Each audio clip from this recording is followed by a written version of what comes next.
ఆ బాబు రిపోర్ట్లన్నీ కూడా చెక్ చేశా, నీకు టీబీ వచ్చిందమ్మా. టీవీ వచ్చిందా? టీవీ వచ్చిందా సారు? యాది కలర్ టీవీ బ్లాక్ అన్నాడు సారు. వచ్చేదా ఫుల్ కలర్ 57 ఇంచులది హెచ్డి. తెచ్చుకుంటారా? తెచ్చుకున్నాం సారు. ఏడ మందులు చేపలు ఇస్తారా? రాలే ఫోన్ రా, మళ్ళీ అయిపోతాయి. యా ఊరేలే మీది? టీవీ అంటే చూసే టీవీ కాదులే, టీబీ వ్యాధి వచ్చేదే. ఎందుకు పుడతారో కూడా ఇంకోటి చెప్పడం మర్చిపోతే, ఈయనకి గ్యాస్ ఉంది. గ్యాసా? ఏం నీ కంటికి అంత అవలగా అనిపిస్తున్నట్ట సార్ నీకు? ఏమైంది బాబు? నేనేమన్నా ఇప్పుడు నిన్ను?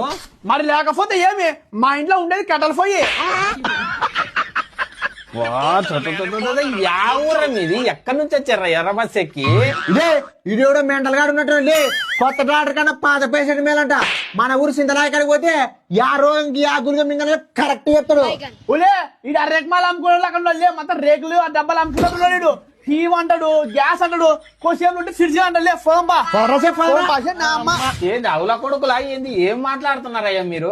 కనీసం ఈ ట్యానిక్ అన్నా తీసుకుపోయి తాగండి, నీకు టీవీ తగ్గుతుంది, వానికి గ్యాస్ తగ్గుతుంది. ఇది నిజంగా అంటే అవల టాకున్నట్టున్నా. ఈ చలికాలం పిల్లలు టానిక్ లేదు, ఇది బాత్రూమ్ కడిగేది లే. ఇది మా వద్ద రిమ్మన టానిక్ అదే సర్వరోగ నివారిణి. ఒక్కసారి వేసుమనుకో ఎట్టడి రోగమైనా ఇట్టే మాయం కావాలా.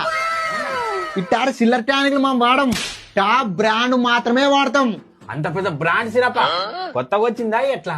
ఇంతకి యాదది మరి అట్టడుగు సొప్తం తెలకుంటే మళ్ళా నీకు డాక్టర్ పని రాదని ఎవరికి చెప్పంలే. అది నువ్వు కూడా అటు గిదేసుడు ఖతం.